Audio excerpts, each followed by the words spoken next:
શ્યામ કુમારના નમસ્કાર. આજના વિડીયોમાં આપનું સ્વાગત છે. તો ચાલો દરરોજની જેમ આજે પણ મેળવીએ ઉપયોગી જાણકારી, પણ ચેનલને સબસ્ક્રાઇબ કરવાનું ભૂલતા નહીં.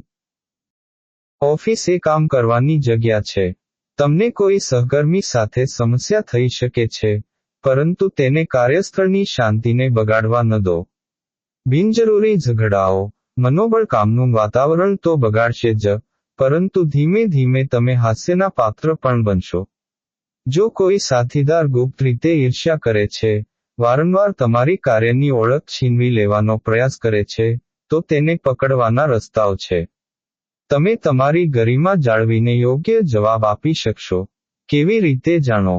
1. તમારી બધી પ્રવૃત્તિઓનો રેકોર્ડ રાખો. તમે શું કરી રહ્યા છો, તમે શું પૂર્ણ કર્યું છે તેનો સંપૂર્ણ રેકોર્ડ રાખો.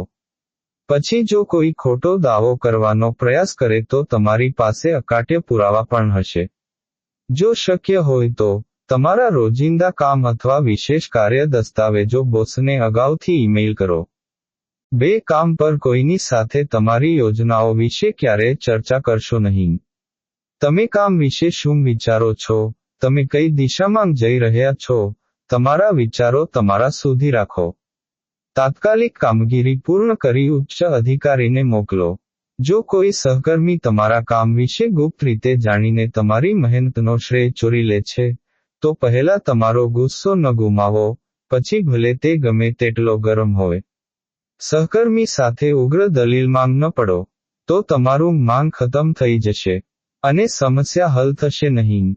4. સૌપ્રથમ તેને નમ્રતાથી પૂછો કે તેણે તમારું નામ શા માટે જણાવ્યું નથી અથવા એવું વર્તન કર્યું નથી. કોઈપણ ગેરસમજ દૂર કરવાની તકનો લાભ લો. ગરમ વિનિમયમાં જોડાશો નહીં.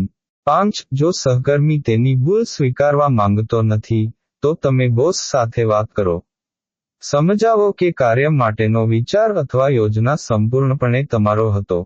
જો તમારી પાસે તમારા કામ વિશે કોઈ દસ્તાવેજો હોય, તો તે બોસને બતાવો. અથવા નોકરી વિશે તમારા જે વિચારો હતા તે કહો. કાર્ય કેવી રીતે કરી શકાય તેની તાર્કિક સમજૂતી આપો.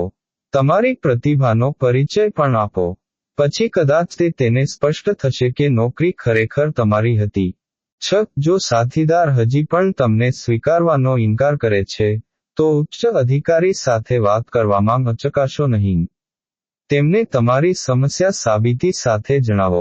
આ પછીથી જટિલતાઓને ઘટાડશે. 7. સાથીદાર તમારા કરતા ઉચ્ચ હોદ્દાનો હોય તો પણ ડિસ્કાઉન્ટ આપવું યોગ્ય નથી. વ્યૂહરચનાનો ઉપયોગ કરો. આવા સહકર્મીઓની સામે તમારું વ્યક્તિત્વ જાળવી રાખો, જેથી તે તમારી સાથે કોઈ પણ પ્રકારની દલીલ કે બિનજરૂરી ઝઘડામાં આસાનીથી ફસાઈ ન શકે. અવગણવાનું શરૂ કરો. ભવિષ્યમાં તેમની સાથે કોઈ પણ કાર્ય સંબંધિત બાબતો પર ચર્ચા કરતા પહેલા કાળજીપૂર્વક વિચારો. 8. જેમ તમારી યોજનાઓ ન જણાવો. જો સાથે કામની જવાબદારી હોય, તો અગાઉથી નક્કી કરો કે કઈ જવાબદારી કોણ લેશે. કામની વિગતો બોસને જણાવો. કોણ કેટલું કરે છે, કોની જવાબદારી શું છે તેની યાદી બનાવો અને બોસને મોકલો. શરૂઆતથી જ કામને આપની વચ્ચે વિભાજિત કરવાથી ભવિષ્યમાં સમસ્યાઓ ટાળવી સરળ બનશે.